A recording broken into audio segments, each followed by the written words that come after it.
Olá, sejam bem-vindos à aula de Ciências Humanas. Eu sou a professora Paula, professora de Geografia.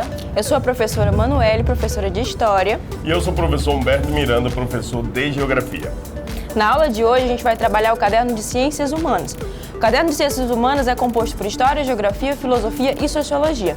Nessa aula que nós vamos trabalhar capitalismo e as fases do capitalismo e urbanização, a gente vai tentar trabalhar um pouco sobre essas 4 áreas das ciências humanas, abrangendo um pouco de cada uma dessas disciplinas. Lembrando que Ciências Humanas, que vai ser cobrado para você no Enem, é sempre uma área que vem aí interligado com outros conteúdos, né? Então não é só a geografia, não é só a história, ou a sociologia, ou a filosofia. Sempre tem essa relação aí entre os conteúdos no que vai ser cobrado para você no Enem. Já deixe seu caderninho preparado, sua caneta também. Vamos passar várias dicas de como que o Enem pode trazer esses conteúdos para vocês. Sempre relacionando as 4 disciplinas, como já foi falado. E aí no conteúdo a gente também vai fazer essa ponte, tá? De como que o Enem pode cobrar, ok? E eu já venho falando com vocês a respeito de um geógrafo muito interessante e importante para a geografia brasileira e mundial, que é Milton Santos, que durante as aulas vocês vão ver bastante aí quando fala de capitalismo, sobre a urbanização, a globalização, lá a última fase do capitalismo também. E aí ele vem falando o seguinte, mais especificamente sobre a geografia, que é interessante que a geografia ela seja estudada junto com as outras disciplinas para que melhor seja o entendimento dos fatos geográficos que hoje existe aí na sociedade. Então, que possa ser estudado com outros ramos da ciência.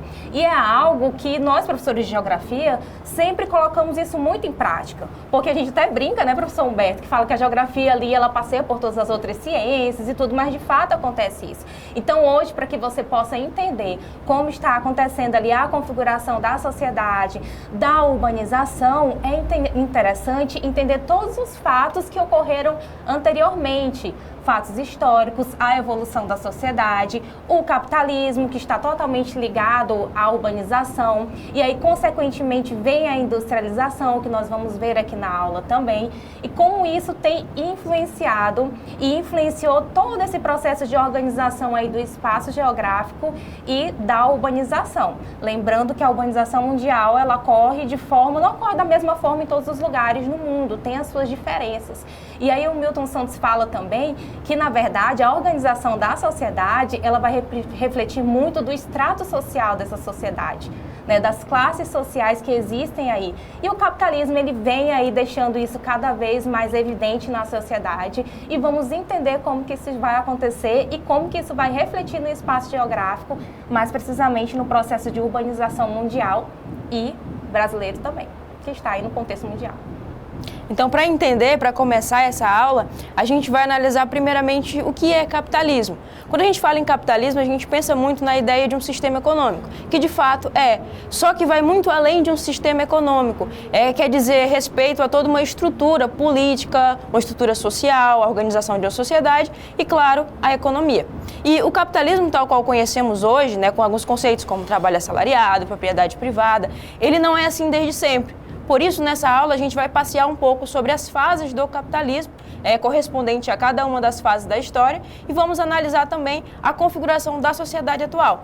E para isso, a gente começa com uma frase muito interessante, que é uma frase de um filósofo do século XIX, que é Arthur Schopenhauer, e Schopenhauer faz uma análise muito interessante sobre a sociedade, sobre os indivíduos. E ele percebe que os indivíduos eles vivem basicamente no estado de sofrimento. E nisso ele fala o seguinte: a vida é uma constante oscilação entre a ânsia de ter e o tédio de possuir. E quando ele fala que o ser humano vive nesse constante sofrimento, é porque ora ele está num estágio de desejo, necessitando de algo, ou ele está num estágio que ele já conseguiu aquilo que desejou e cai no tédio. Então ele analisa a sociedade entendendo o indivíduo dessa maneira. E como a gente consegue trazer essa frase ou analisar essa forma que o Schopenhauer pensou sobre o ser humano para o capitalismo? Simples, é só a gente analisar a sociedade de consumo.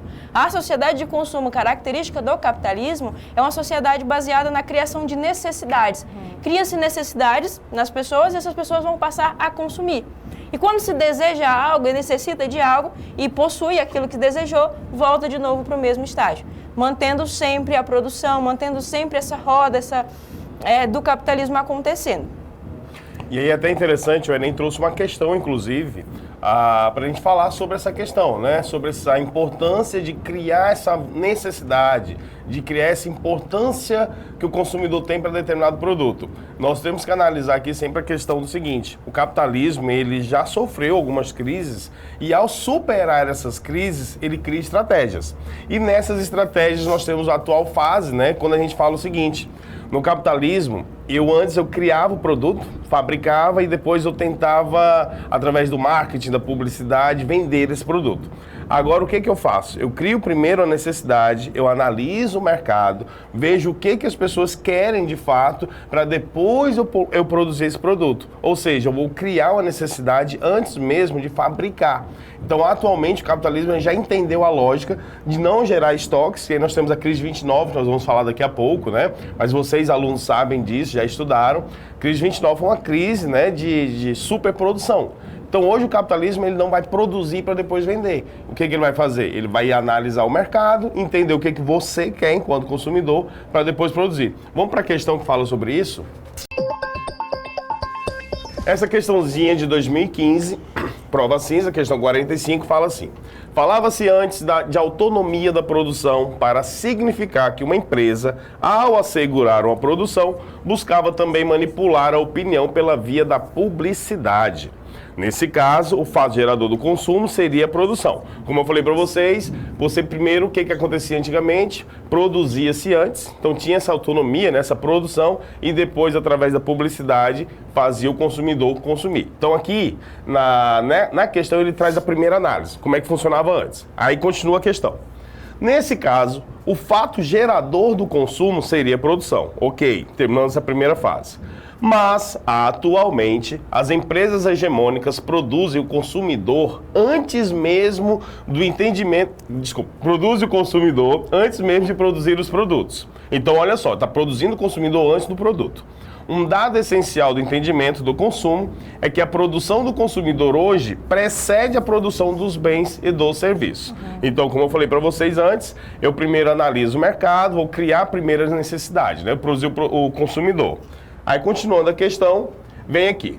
O tipo de relação entre produção e consumo discutido no texto pressupõe o quê? Aí a questão está falando sobre o aumento do poder aquisitivo.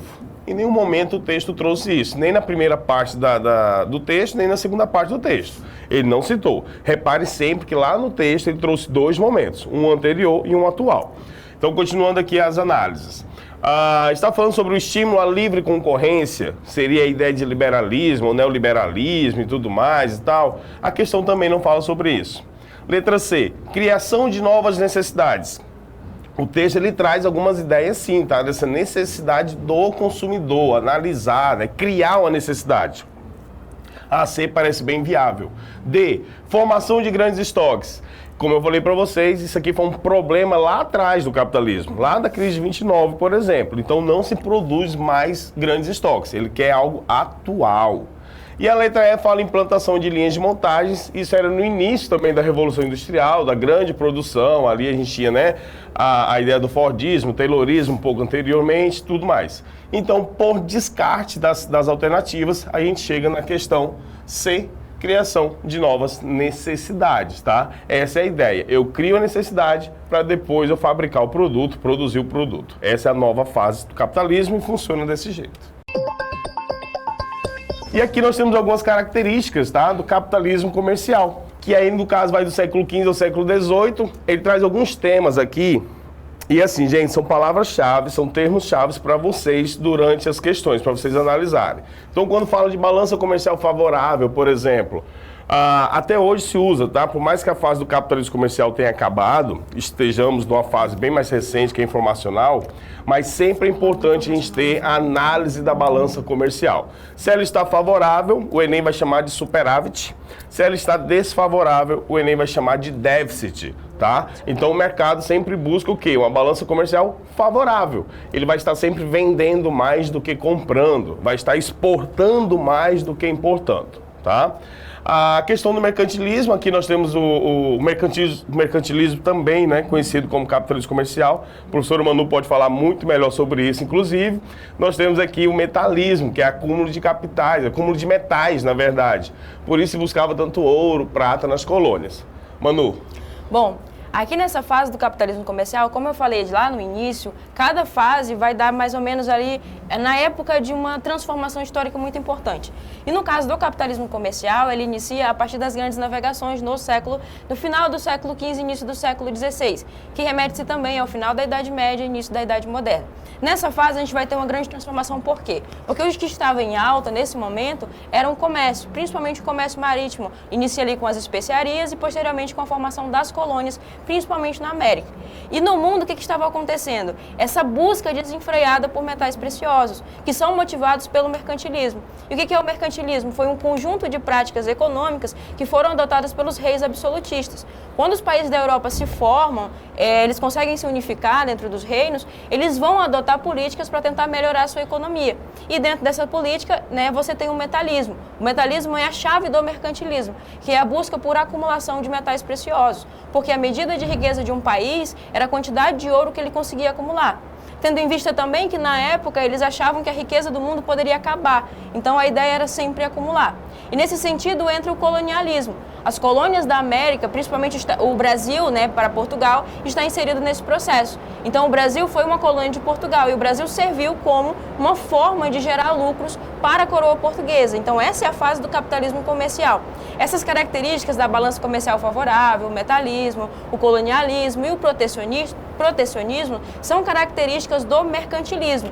Basicamente é o seguinte, na época comercial, como que se fazia dinheiro?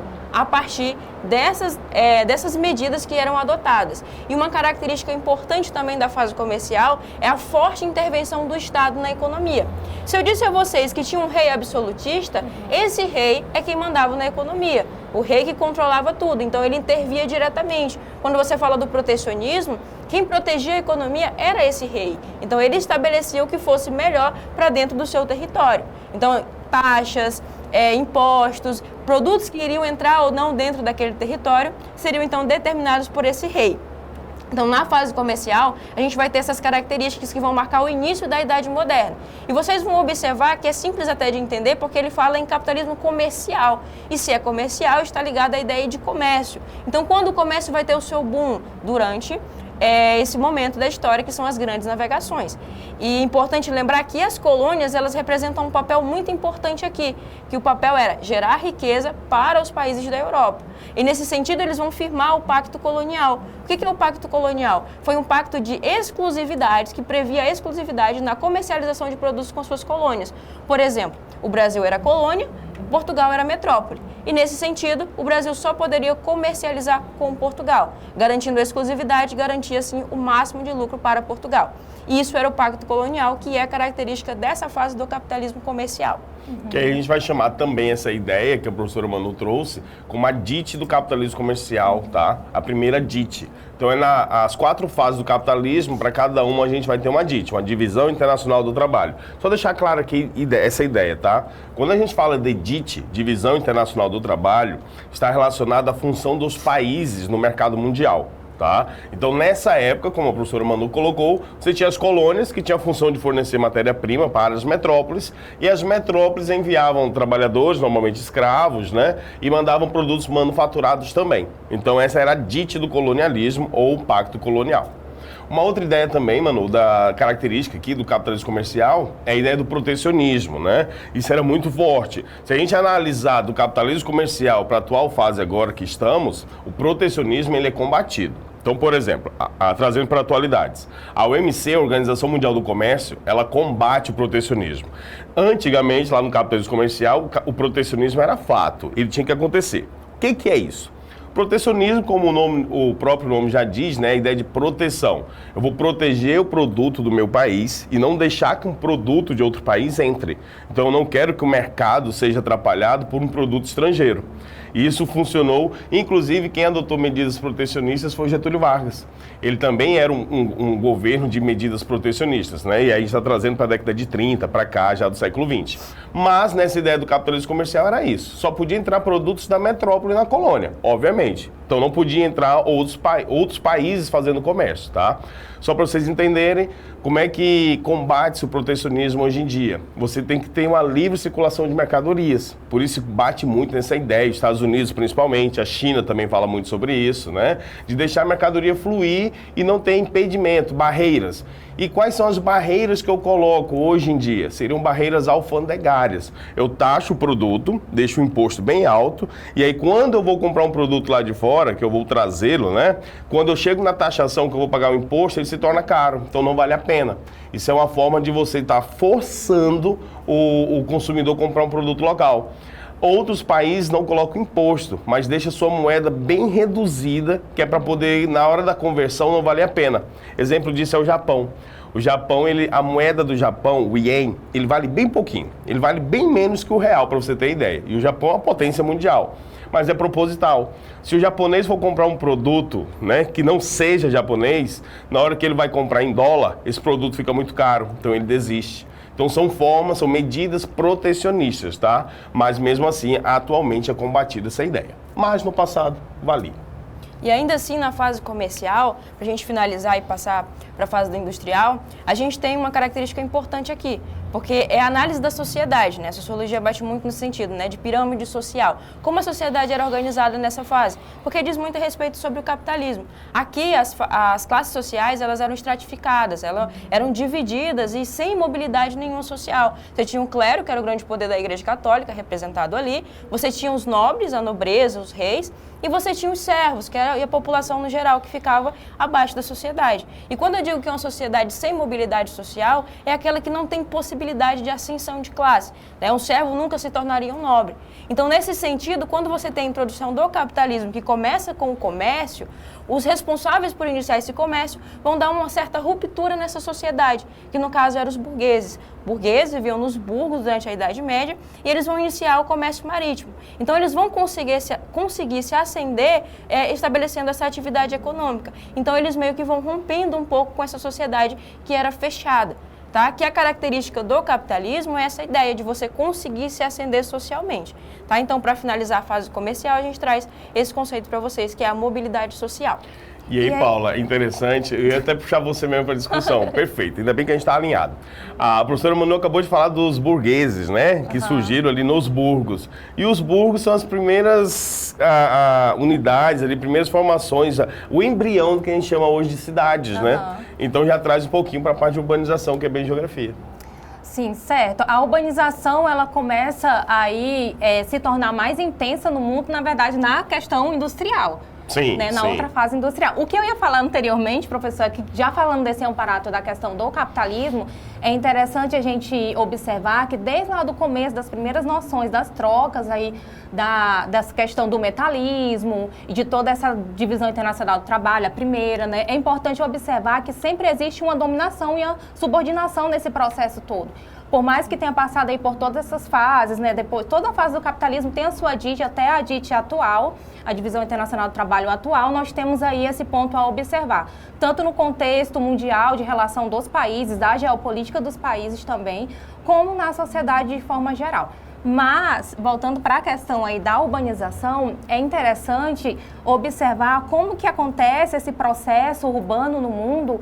E lá nas primeiras, né, Manu, a questão lá das primeiras cidades, as primeiras vilas, que eu acho que a professora Manu pode até ali trazer um contexto histórico das primeiras cidades para depois ir para a industrialização? Exatamente. Então, assim, essa fase, ela acontece no final do feudalismo. O que foi o feudalismo? O feudalismo vigorou ali durante a Idade Média, que basicamente era um sistema pautado na agricultura. Então, as pessoas viviam no campo.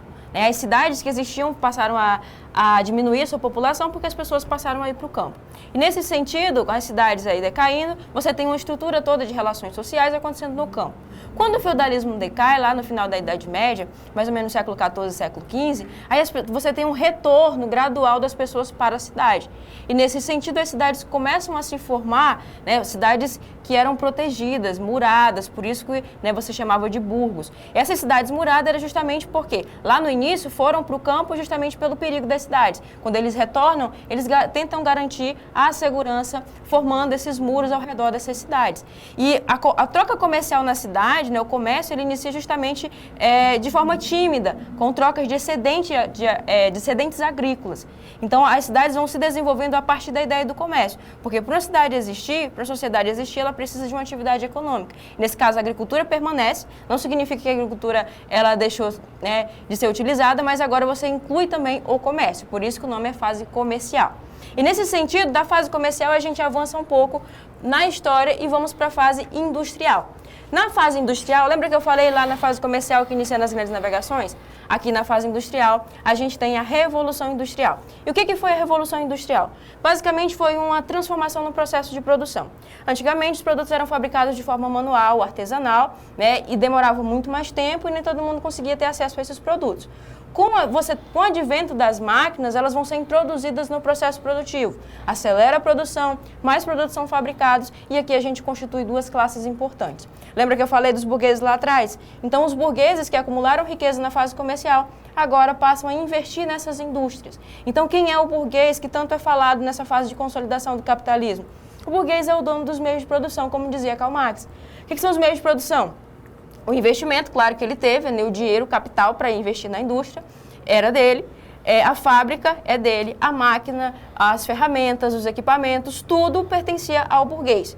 Só que somente com isso ele não conseguia fabricar. Ele precisava contratar uma mão de obra para aquele processo produtivo. Aí entra o proletariado.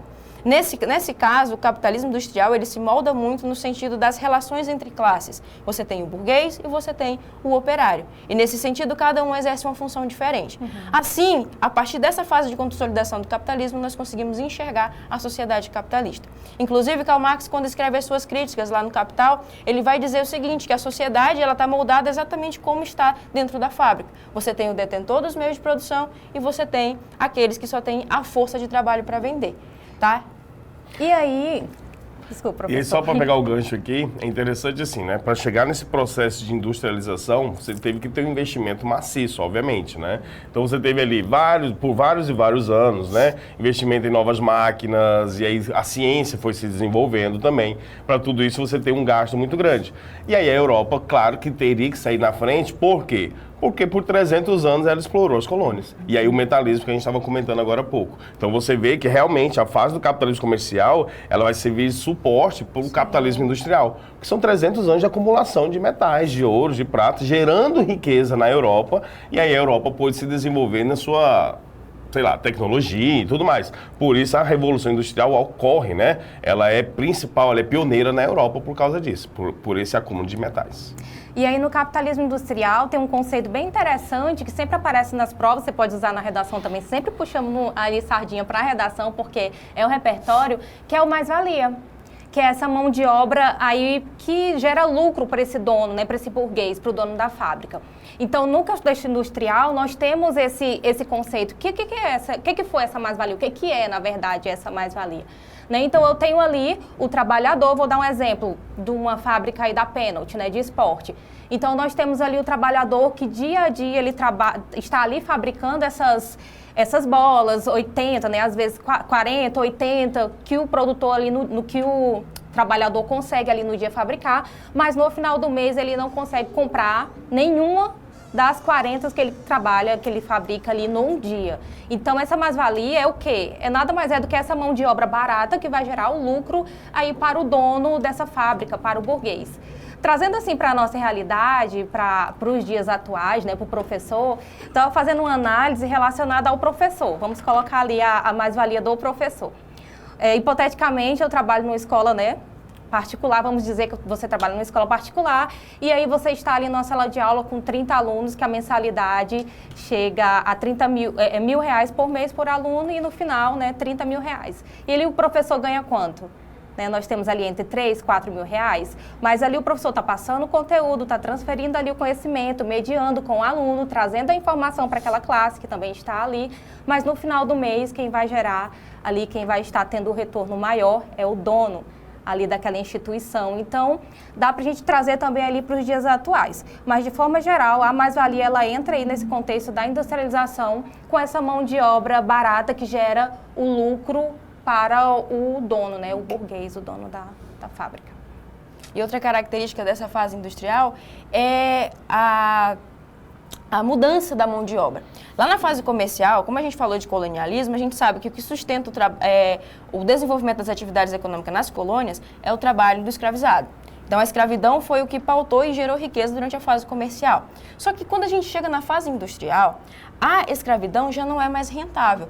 Então, vai ser uma modificação, uma transição da mão de obra escravizada para a mão de obra livre, visto que agora é necessário formar um mercado consumidor.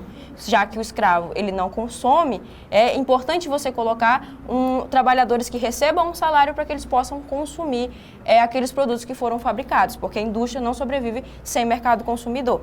E nessa ideia também a gente entende, porque o escravo ele é tratado como uma propriedade do seu senhor, e ele é propriedade, ele precisa ter um mínimo de assistência, como saúde, como alimentação, porque se ele chegar a ficar doente ou não produzir, ele não vai gerar riqueza para o seu dono. Já o trabalhador assalariado, ele recebe um pequeno salário e com esse pequeno salário ele tem que conseguir sobreviver dentro da sociedade. Aí você diz, mas ele não aceita então trabalhar por esse pequeno salário. O problema é que se formou uma quantidade enorme de mão de obra. Se você não aceitar, outras pessoas aceitarão. Então, nesse sentido, você tem a transição da mão de obra escravizada para a mão de obra assalariada, que é a característica do capitalismo. Tá? Então, entendam, o fim da escravidão não se deu puramente pela consciência dos seres humanos de que aquilo era ruim, mas sim pela necessidade de mercado pautada aí dentro dessa ideia do capitalismo. O que é mais rentável? Então, assim, houve essa transferência e essa transição de mão de obra escravizada para mão de obra livre. Para poder circular esse capital todo, né? Exatamente, para o capital circular. Quando ele circula, você está fazendo com que o capitalismo se mantenha ativo. Perfeito. E aí, na fase do capitalismo industrial, a gente vai ter também essa divisão internacional do trabalho voltado também para essa época, né? Então, agora a gente não trata mais de metrópoles e colônias. A gente vai estar tratando, né? País desenvolvido e país em desenvolvimento. Na época, se tratava país subdesenvolvido, tá? Eu costumo sempre falar nas outras aulas que a gente tem gravado, eu sempre comento isso também. Não se usa mais, a professora Paula falou da redação, se você for escrever algo sobre isso, coloca países em desenvolvimento, não coloca subdesenvolvido não, tá? Esse termo está em desuso. Então, na fase do capitalismo industrial, países desenvolvidos, que eram países europeus, que estavam ali industrializados, e países em desenvolvimento, como é o nosso caso aqui na América Latina, África, parte da Ásia também. Então, qual era a função desses países no mercado global, nessa nova DIT? O país desenvolvido, ele vai mandar produtos industrializados. O país em desenvolvimento, que normalmente eram antigas colônias, vão continuar mandando matérias-primas, vão continuar mandando metais preciosos e tudo mais. Então a função da DIT agora só mudou do seguinte: a metrópole se industrializou, virou um país desenvolvido, e a colônia agora, ela não é mais colônia, mas continua tendo a mesma função no mercado global, que é mandar matéria-prima, tá? Então só houve uma mudança aí nessa organização política e tal dos países, mas a função no mercado continua o mesmo. Tá? E aí nós temos a questão da urbanização, como eu já havia falado para vocês lá do início da aula, que o processo de urbanização ele também aí vem como um resultado do processo de industrialização, é um resultado dessa questão aí do capitalismo, e assim uma coisa vai puxando a outra. E a urbanização, como também já falei para vocês lá no início, ela não acontece de forma igual em todas as partes do mundo. Então, nós temos ali diferentes momentos que refletem até hoje na organização dessa sociedade, aí de forma urbana e social também. E nós temos ali a primeira e a segunda revolução industrial, que a primeira e a segunda revolução industrial foram revoluções que hoje em dia que foram os países desenvolvidos, né? Então, nós temos ali o pioneiro, a Inglaterra, na Europa, como a primeira a se industrializar, e nós temos ali na segunda fase da industrialização países como Estados Unidos e Japão. A primeira fase lá em meados do século XVIII, em 1750, a segunda 100 anos depois, 1850, e nós temos ali um processo de urbanização bem diferente dos outros, né, que se industrializaram na Revolução Industrial Tardia. Diferente como a sua organização, o foco das migrações, né? Eu digo isso porque a industrialização ela acontece ali, a industrialização ela traz o capital e o trabalho, que são fatores atrativos para a população. Então as pessoas saem ali das áreas mais rurais, começam aí para esses centros aí dessas cidades que estão passando por esse processo e começam a se organizar ali de uma forma que possam estar incluídas nessa atividade toda. E quando você observa lá a primeira e a segunda revolução industrial e esses países que se urbanizaram nesse contexto, você percebe que foram um processo de urbanização que não foi concentrado, né, em apenas um local, em apenas uma região, foi de uma forma mais abrangente e, consequentemente, uma forma mais organizada, né? E se você também fazer essa análise histórica da primeira para a segunda Revolução Industrial, você percebe aí que se passaram 100 anos. Então, hoje eu olho para trás, eu vejo nas novelas, eu vejo no Instagram, nos filmes, eu consigo perceber ali no estudo, na sala de aula, que a infraestrutura urbana desses países é uma infraestrutura que já passou por os reajustes necessários, porque já teve tempo hábil para isso, para poder ali se fixar na sociedade de uma forma que a infraestrutura consiga ali suportar e garantir as necessidades de toda essa urbanização que aconteceu nesses países aí de primeira e segunda revolução industrial. Se a gente olhar para a imagem aí, dá uma olhada aqui nessa primeira imagem, nós temos Londres, né? Berço da Revolução Industrial, tudo mais, lá é 1750, como a professora Paula colocou, e a gente vê uma Londres nessa época já com uma estrutura interessante, já com processo de urbanização já até organizado, inclusive. Então você já vê aí, tá bem legal. E se a gente olhar para a imagem ao lado aqui, nós temos Mumbai, ou Mumbai, na Índia, uma das maiores cidades do mundo em termos populacionais, e ela tem um problema enorme para poder resolver ainda, porque foi esse crescimento, como a professora colocou, foi uma industrialização tardia, então um crescimento muito acelerado, e aí os problemas sociais são gigantescos. Então o que a gente sempre tem que analisar é o seguinte: para quem se desenvolveu lá na primeira e segunda Revolução Industrial, a gente está falando dos países do norte, né? Então, na primeira Revolução Industrial, Europa, principalmente França, Bélgica e Inglaterra. Na segunda Revolução Industrial, você tem a Europa como um todo, entra Japão e entra Estados Unidos. Os países do norte, por isso que depois vai vir a divisão norte-sul, norte rico e o sul pobre, tá? Lá na frente, vocês vão analisar isso também, estudar sobre isso. Então você tem ali países que conseguiram se resolver, conseguiram se organizar por esse tempo hábil. Se a gente pega os países do sul, eu estou falando de continente, né, africano, estou falando do sudeste asiático principalmente, eu estou falando também da América Latina, são países que tiveram uma industrialização com 200 anos de atraso. Tá? Se a gente comparar para a primeira Revolução Industrial. E isso trouxe, né, isso reflete até hoje em vários e vários problemas sociais, como, por exemplo, a ideia de periferização, favelização nas grandes cidades, nas grandes metrópoles. Então, lá no início, você teve esse tempo hábil para se organizar, enquanto que agora a gente ainda está passando por um processo muito acelerado de crescimento. Então, aí você consegue trazer, olha só que legal para vocês, uma análise do capitalismo industrial, que é essa fase histórica muito importante, econômica também, e comparando com o processo de urbanização. Já que a indústria, como a professora Paula sempre costuma trazer, é o processo que mais impulsionou e que impulsiona, né, a formação das cidades. Então você faz essa análise desses dois assuntos ao mesmo tempo. E o Enem vai fazer isso com vocês também. A gente poderia até falar, professor, que essa urbanização ela é uma característica dessa fase do capitalismo industrial. Total, total. Claro que existe várias outras razões para se urbanizar, mas a indústria, nesse caso, é o principal. Então reflete diretamente ali. É até interessante, eu vou trazer aqui só para você que está nos assistindo agora, só você vai ter essa informação, tá? Eu não falei em nenhuma outra cidade do estado do Acre isso. Por exemplo, quando os Estados Unidos se industrializou, foi no nordeste dos Estados Unidos, lá na segunda Revolução Industrial. E aí era a região de Detroit. E aí você estava falando muito questão, né, segunda Revolução Industrial, automóvel e tudo mais, ferro, aço e tal, invenção dessas coisas. Hoje, Detroit é conhecido como Vale do Ferrugem. Por que Vale do Ferrugem? Porque aquele tipo de industrialização não cabe mais aos Estados Unidos. Esses tipos de indústrias, eles mandaram para países pobres, países em desenvolvimento. Então, quem é que está produzindo metais? Quem é que está explorando minério de ferro? Nós, aqui. O continente africano do mesmo jeito.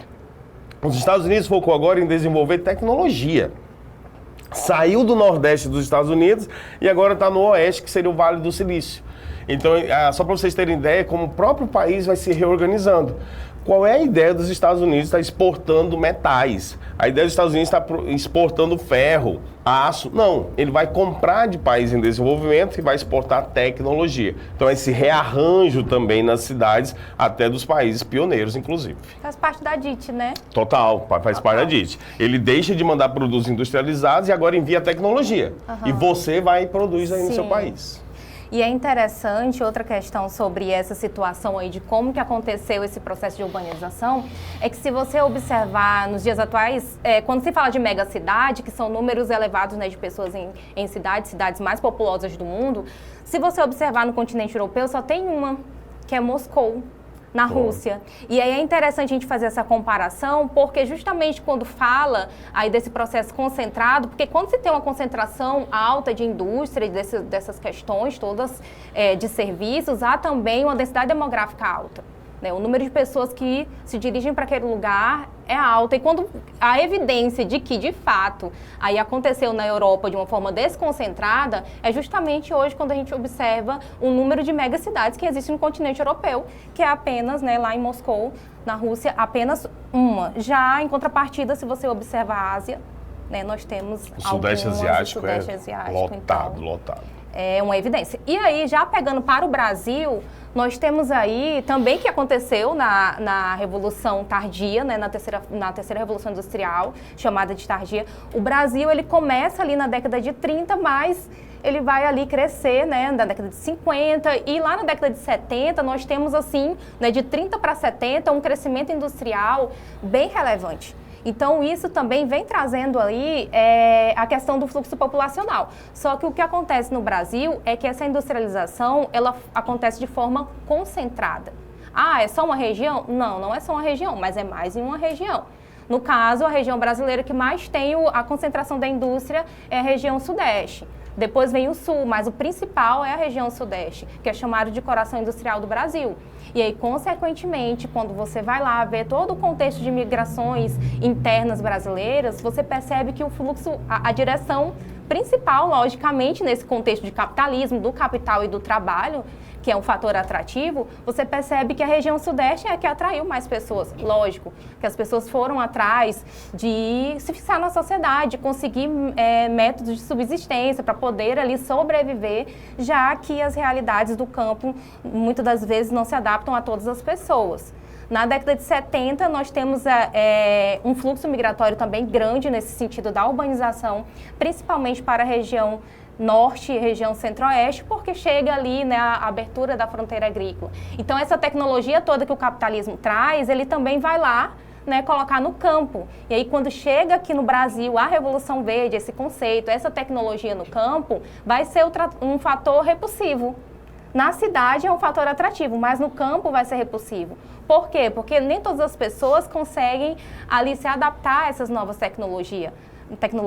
A máquina, ela vem aí substituindo a mão de obra, né? Máquinas com tecnologias mais avançadas, aquele trabalho tradicional, aquela agricultura tradicional, ela ainda existe, lógico, em grande quantidade, mas ela não está ali tão abrangente no território brasileiro, tá? Então, a máquina chega substituindo a mão de obra e essas pessoas que estavam ali trabalhando, né, nesse serviço, elas começam a ir em busca de oportunidade de novas condições de vida dentro desse sistema capitalista e vai para os centros urbanos ali, intensificando esse processo de urbanização.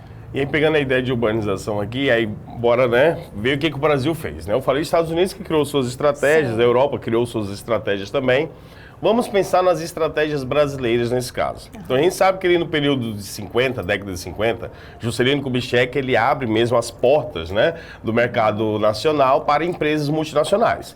E aí, de fato, é um boom de empresas que vão chegar aqui no Brasil e se concentrando no Sudeste, como a professora Paula colocou, principalmente São Paulo. Lembrando que os grandes empresários, né, Manu, estavam ali também na região de São Paulo e Rio de Janeiro. Rio de Janeiro, capital do Brasil, então tinha uma concentração muito grande também. E São Paulo, que eram os cafeicultores, né? Os empresários do café que tinha acumulado capital com o café também. Então você tinha ali propício, você tinha a mão de obra, você tinha mão de obra europeia, porque não se queria mais utilizar a mão de obra também, né, do Nordeste, tinha um certo preconceito com a população do Nordeste e tudo mais. Então você tinha italianos, japoneses, alemães que estavam ali no Sudeste, aproveitando essa mão de obra, vem a indústria. Beleza, então década de 50 até 60 bombou a indústria ali no Sudeste e São Paulo foi o grande centro, né, de acúmulo de capitais e de indústrias. Estratégia do governo na década de 70. Cara, está muito concentrado a industrialização aqui, então o tráfego para chegar às ruas, mercado está muito complicado, está tudo caro, terrenos caros. Vamos desconcentrar o processo industrial do Brasil. Então, o que seria essa parte de desconcentrar? Levar para outras regiões. Aí vem o caso da Sudam, que é a Superintendência de Desenvolvimento da Amazônia, criada durante o período militar, e trouxe o quê? Trouxe a indústria para a região norte. A professora Paula falou da migração para o norte. Então, nós temos aí a criação da Zona Franca de Manaus. Que aí tem a Sufram e tudo mais. Então, a Superintendência da Zona Franca de Manaus. Você colocar no meio da floresta amazônica um lugar em que os empresários de indústrias, né, empresários industriais e tal, eles não vão pagar impostos. Então, assim, isso foi um atrativo gigantesco para que indústrias migrassem do Sudeste para a região Norte. Com isso, migrou também a população. Então, por isso a migração. E hoje nós temos Manaus como uma grande metrópole na região Norte, a maior metrópole da região Norte. Olha como a indústria trouxe a população e com isso trouxe o processo de urbanização. Tudo ligado. Para o Nordeste, ele criou a Sudene. Superintendência de Desenvolvimento do Nordeste. Qual era o foco? Levar também essas indústrias, né, e desconcentrar do Sudeste e voltar para o Nordeste. Então são estratégias que o Brasil criou. E aí, entre 50 e 70, né, analisando esse boom de concentração no Sudeste, estratégias para poder tirar o foco da mesma região. E aí, a partir da década de 50, década de 70, o Brasil se torna um país de fato urbano por causa disso. As regiões mais vazias começam a ter uma população mais concentrada nas cidades, e aí a tecnologia no campo, a professora Paula colocou, isso tira a necessidade de tantos trabalhadores no campo, e aí a concentração urbana. Claro, olha, bonito, né, essa estratégia, vamos tirar do Sudeste, coloca no Norte, Nordeste e tal, legal, estratégia bacana, mas não foi tão bem planejada. Se tivesse sido bem planejada, não teríamos favelização nesses lugares, não teríamos periferização nesses lugares. Eu não posso dizer que Manaus não tem problemas urbanos, tem. O Nordeste, várias metrópoles do Nordeste também tem. Porque mesmo tendo sido pensado, ainda houve um processo muito rápido, muito acelerado. Isso trouxe problemas, tá, na urbanização. Só para ressaltar que o nome desse desemprego no campo é o desemprego estrutural, causado pela substituição do homem pela máquina. Perfeito. Finalizada essa análise, então, do período industrial, falando um pouco sobre urbanização, a gente vai para outra fase do capitalismo, que é o capitalismo financeiro, que é do século XX. Aqui a gente vai se caracterizar principalmente pelo surgimento dos bancos, pelo capital especulativo. O fato histórico que marca o início ali, ou mais ou menos a consolidação dessa fase do capitalismo, seria a fase do imperialismo. Na fase do imperialismo, a gente vai ter as potências europeias retornando às suas antigas colônias. A gente chama também essa fase de neocolonialismo. Porque nessa fase, né, que os meninos já falaram aqui, sobre a segunda revolução industrial, eles estão atrás em busca de mercado consumidor, estão em busca de matéria-prima. Então, os países da Europa, antes, lá na fase do capitalismo comercial, o alvo foi a América. Agora é África e Ásia. Então, nesse processo, eles vão para o continente asiático e africano e vão passar a buscar, mais uma vez, riquezas para sustentar essa fase do capitalismo. Tá? Então, um fato histórico que marca essa fase é justamente o imperialismo, que é essa necessidade de se obter recursos e insumos para manter a indústria funcionando. Aí, nesse caso, o dinheiro da indústria era investido agora dentro dos bancos. E aí, justamente, característica dessa fase é o surgimento dos bancos e das grandes multinacionais. E aí, é claro, né? Se no capitalismo comercial produzia-se capital através do comércio, principalmente entre colônia e metrópole, no capitalismo industrial produzia capital industrializando, né, com processo industrial mesmo, fabricando produtos. No capitalismo financeiro você ganha dinheiro com dinheiro. E essa é a proposta agora, você aumentar sempre o capital aí com instituições financeiras. Além dos bancos, nós temos a ideia também da Bolsa de Valores que vai surgir aí e que vai ser um problema, Manu. Lá na frente vai criar uma crise muito grande. Antes do problema, porque aqui ele vai falar sobre uma crise, a primeira grande crise do capitalismo, a gente vê lá atrás, o capitalismo estava no seu auge. Lembra que eu falei que era a fase de consolidação? Criaram, inclusive, Adam Smith, o filósofo iluminista do século XVIII, ele vai falar do conceito de liberalismo econômico. Humberto falou que nessa fase industrial a gente não tinha participação do Estado, a gente tinha uma economia mais livre, justamente a ideia do liberalismo econômico pregado por Adam Smith. A ideia de que a economia deve fluir livremente, sem intervenção estatal. E o que ia regular a economia seria, principalmente a lei da oferta e da procura, chamada mão invisível de mercado. Então, essa euforia toda que vai acontecer, né, essa consolidação toda, todo mundo achando que o capitalismo era um sistema perfeito, né, que garantia liberdades de todos os tipos, principalmente econômica, ela vai entrar em crise justamente nessa fase do capitalismo financeiro. E como o professor já colocou lá no início, toda crise faz com que o capitalismo se remodele e mude a sua forma de acontecer. Mas o geral é que a gente entende que ele permanece com as características únicas que são da sua essência, que é principalmente a busca pelo lucro, pelo capital. Perfeito. E aí, se você deixa o mercado livre demais, não tem controle, isso pode causar problemas, ou o que causou exatamente. Você imagina o seguinte, a gente está vivendo uma fase em que o capitalismo está na sua pujança, né, de produção e tudo mais.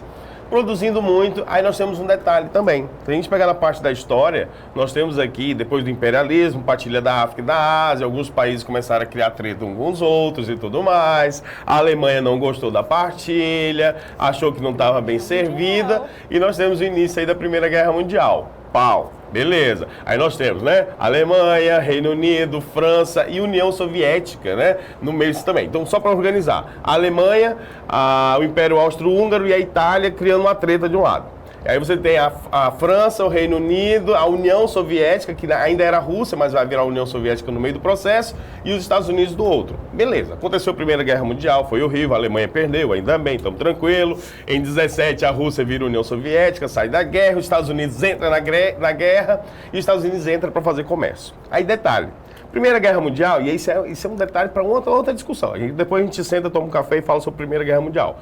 Mas só para a gente resumir, a guerra foi toda na Europa. Ok. Então, quem saiu desgastado? Quem saiu com vários problemas ali, com bombardeios e tudo mais? Europa. Os Estados Unidos estão na América. Ele não sofreu diretamente com essa guerra. Então, os Estados Unidos ele vai fazer o que agora? Fiquem tranquilos, se recuperem, que o que vocês precisarem, quem vai produzir sou eu. E aí os Estados Unidos começam a produzir muito para abastecer, além do seu mercado, o mercado europeu também. Então, os Estados Unidos está numa grande produção. Então, terminou a guerra em 19 e aí os Estados Unidos produzindo muito. Quando chega em 29, 10 anos depois da Primeira Guerra Mundial, do fim dela, a Europa já tem se recuperado. As indústrias europeias já estão começando a produzir de novo. Então, não tem mais aquela necessidade de produtos norte-americanos. O europeu agora não precisa mais comprar apenas produtos dos Estados Unidos. Mas os Estados Unidos continuam produzindo na mesma escala, mesmo ele perdendo agora mercado consumidor.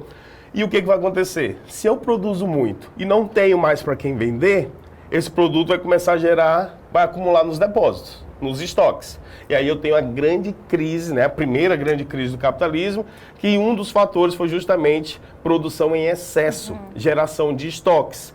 Lembra daquela primeira questão que a gente resolveu hoje? Né? Que falava assim que antigamente produzia-se e depois através da publicidade você iria vender? Pois é, agora não tem para quem vender. Então em 29 essas indústrias vão quebrar porque estão produzindo e não estão vendendo. Se a indústria quebra, primeiro ela vai demitir os funcionários. Então se eu já estou em crise, eu piorei a crise agora. Eu tenho um monte de gente agora sem dinheiro e sem emprego para comprar. Mercadoria nos depósitos. E a indústria, na época, as grandes marcas começaram a vender ações dela na famosa Bolsa de Valores que eu comentei agora há pouco. Se a indústria está quebrada, as bolsas perdem, né, as ações perdem valor. E aí todo mundo começou, ao invés de comprar ações das indústrias, começaram a vender as ações. E aí você teve uma crise geral, que é a famosa crise de 29, e aí você tem um primeiro, quase que um colapso do capitalismo. E aí agora o que vai acontecer? Vamos reorganizar as estruturas. Essa ideia de neoliberalismo, que é do Adam Smith, isso aí não está dando certo. Nós vamos agora ter que ter intervenção do Estado para controlar a produção, as finanças e tudo mais, para a gente poder reorganizar. E então, na fase do capitalismo financeiro, você tem a ideia do John Maynard Keynes, que vai surgir com a ideia do keynesianismo, tá? Então ele traz essa ideia de que tem que ter a mão do Estado, sim, a mão invisível do Estado, né? O Estado vai controlar a questão de impostos, a questão de comércio e tudo mais. E aí você tem uma fase agora que o Estado volta a ter um certo controle sobre o capital, sobre o capitalismo em si. Controlava lá no comercial, através das monarquias, né, e tudo mais, perdeu um pouco esse controle durante o capitalismo industrial e volta a ter esse controle durante o capitalismo financeiro. Aqui também, nessa reestruturação que o capitalismo vai passar, o Estado vai entrar principalmente com políticas assistencialistas, garantindo principalmente o que é básico para a população, porque se nós temos uma crise generalizada, lembrando que, por mais que lá na fase do final da Primeira Guerra Mundial os Estados Unidos estivessem numa euforia do capitalismo, existiam classes sociais, não era todo mundo nos Estados Unidos que estava vivendo bem dentro desse sistema. Então, se o sistema ainda está bem, ainda tem populações que passam fome, que estão ali na base da pirâmide social, nessa fase agora que o capitalismo entrou em crise, eles vão sofrer ainda mais. Então o Estado entra como um ator agora para garantir principalmente saúde, emprego, educação para essa população que não estava conseguindo qualidade de vida, não conseguindo nem mesmo sobreviver dentro desse sistema e nessa fase do capitalismo. Então aqui a gente vai mesclar algumas ideias do liberalismo econômico com a intervenção do Estado na economia. Tá? Então entende-se agora que o capitalismo somente nessa ideia liberal ele não consegue funcionar. Então agora nós temos uma nova fase do capitalismo, que é essa fase do capitalismo financeiro, que a gente marca principalmente no início do imperialismo e vamos ter como característica principal essa remodelação que vai acontecer a partir da crise de 1929. Seguindo então, a gente vai para o século XX, século XXI, que é o que nós estamos vivendo agora, que é a fase do capitalismo informacional. Agora a gente tem o capitalismo, aliás, o capital sendo produzido através principalmente da informação. E nós estamos vivendo agora justamente essa ideia do seguinte: eu ganho dinheiro com o quê? Então, o que vai me gerar dinheiro? Se antes era com comércio, depois com produtos industrializados, depois com o próprio dinheiro gerando dinheiro, agora a informação vai ser o grande boom para gerar dinheiro, tá? E aí não é à toa, se a gente pegar os 3 maiores empresários, as 3 pessoas mais ricas do planeta, os 3 vivem da informação. Tá? E aí nós temos aí o Elon Musk, que é dono da plataforma X, né, que voltou a funcionar, enfim e tal. Ele está vivendo de informação também, além da empresa, né, que ele tem, da SpaceX e tal, tudo mais. Ok. O segundo homem mais rico do mundo, né, nós temos o Zuckerberg, que ele é dono da plataforma Facebook, WhatsApp, Instagram, enfim, tem várias ações em outras empresas. Como é que essas pessoas ganham dinheiro com aplicativos que são gratuitos? Que você tem acesso ali para baixar gratuitamente e você vai navegar nas suas redes sociais e esses caras estão ficando bilionários com isso.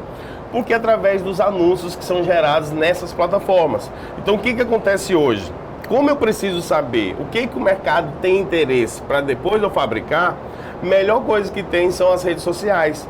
Porque é ali que a gente vai expor as necessidades. É ali que a gente vai pesquisar produtos, a gente vai querer saber preço. Então, quando você vai numa plataforma dessas comerciais, eu não vou fazer propaganda aqui, que a gente não é patrocinado por elas, mas você pesquisa, né? Eu quero saber o valor de um tênis tal, de uma geladeira, um smartphone, enfim tal. Ao pesquisar, ao comentar sobre isso, essas redes sociais vão percebendo o perfil do consumidor e o que ele está atrás. Então começa a vir os anúncios e aí, através disso eles vão ganhando dinheiro. E aí olha a ideia, eu sei o que o mercado está querendo. O que eu vou fazer? Vou produzir porque eu sei que vai ter compra garantida. Então eu não estou produzindo e depois te convencendo a comprar. Você está querendo comprar e depois eu vou produzir. Inverteu a lógica da produção. E aí, já nesse contexto todo de informação e dessa necessidade que o mercado ele apresenta ali, né? Apresenta e depois a pessoa vai ali, né? Tendo aquela informação e sentindo essa necessidade. Então, nesse contexto do capitalismo informacional, nós temos a obsolescência programada, que se encaixa muito bem nesse sentido dessas informações que são transmitidas aí pelos meios de comunicações e a necessidade que o consumidor tem ali de ter aquele produto. Então, quando eu falo de obsolescência programada, eu estou falando de algo se tornar obsoleto. É o quê? Acabar. O capitalismo, ele não faz os produtos ali para que dure para sempre, até mesmo porque é necessário que haja essa compra desse produto para que o capital possa ali circular. E quando se fala de obsolescência programada, nós temos três. A obsolescência funcional, que vai... Como que acontece isso? Eu tenho ali o celular, né, que é o exemplo mais típico quando se fala disso.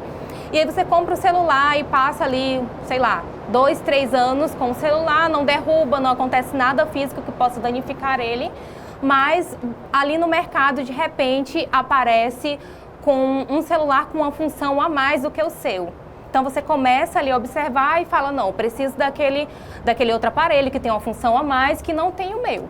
Então, os meios de informação vai ali trazendo para você informações de que tem um outro aparelho que tem uma função a mais que você necessita daquele aparelho também.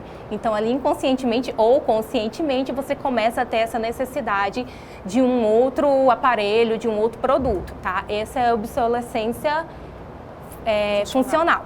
E aí nós temos a obsolescência quando fala de qualidade também, que é o quê? Já é o lado aí mais perverso, vamos falar assim, dessa questão do capitalismo.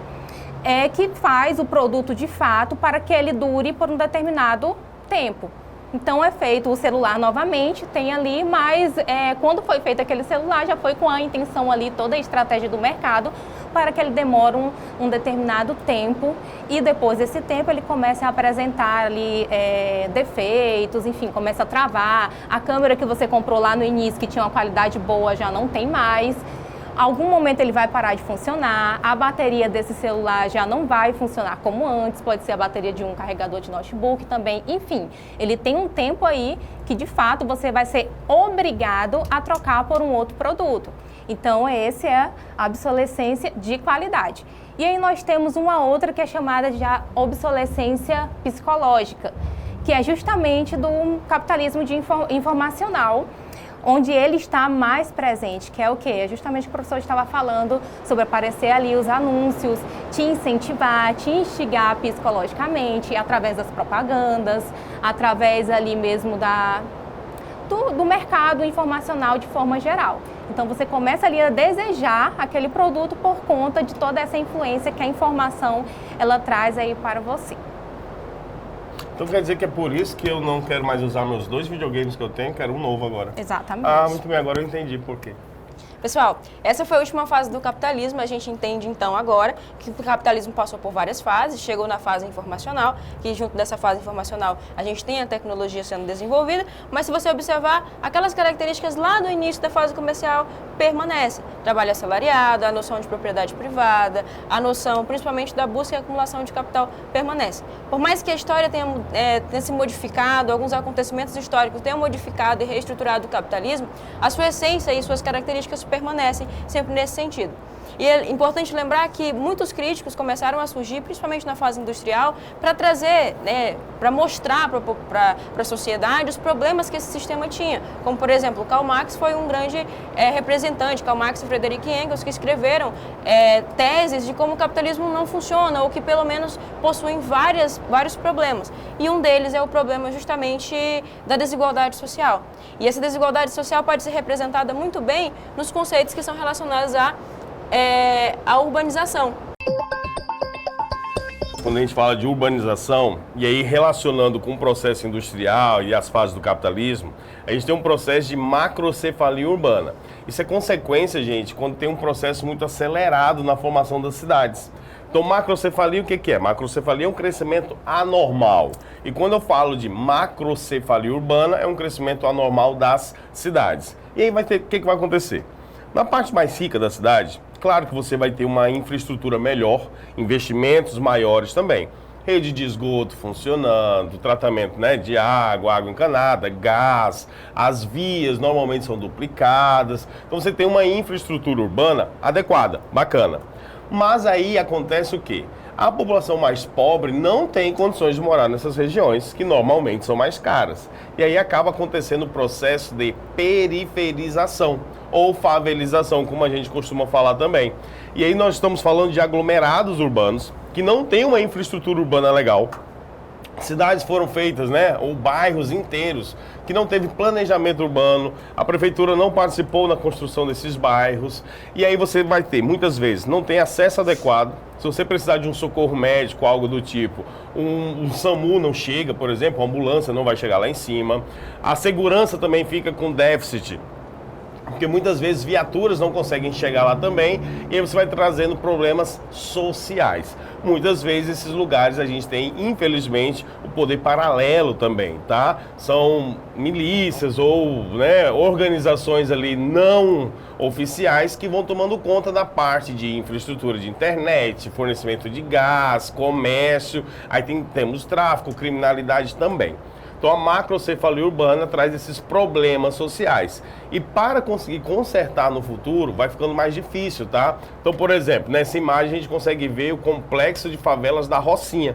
Fica bem pertinho da Zona Sul do Rio de Janeiro. Zona Sul do Rio de Janeiro é uma zona bem rica, tá? A gente temos bairros aí como Leblon, Copacabana, Ipanema, que são bairros caros. E próximo a ele nós temos a Rocinha, que é um bairro totalmente feito em lugares inapropriados, que é um morro, né? Quando chove temos deslizamentos, temos problemas aí estruturais, temos, enfim, diversos problemas sociais nessa região. Então a gente consegue ver visivelmente, né, esse crescimento anormal da cidade, de um lado um planejamento, de outro lado um crescimento sem infraestrutura adequada. Tá? Então só para a gente encerrar essa parte aqui da nossa aula, nós trouxemos o conceito de macrocefalia urbana para entender como esse processo acelerado nem sempre traz bons frutos, tá? Isso traz problemas sociais também. Gente, era isso. Meninas, muito obrigado por vocês trazerem tanto conhecimento aí para os nossos alunos, né? Eu contribuí um pouquinho, mas as meninas arrasaram aqui, né? Então tivemos aqui 2 professores de Geografia, professora Manu de História, caderno de Ciências Humanas bem contemplado, professora Manu, professora Paula trouxe questões sociais, né? Então a Sociologia foi contemplada, a Filosofia também, e eu espero que vocês aproveitem ao máximo esses conteúdos. Muito obrigada, gente. Eu espero que você faça uma boa prova do Enem e que algum conteúdo da aula de hoje seja cobrado para você na prova. Foco que vai dar certo.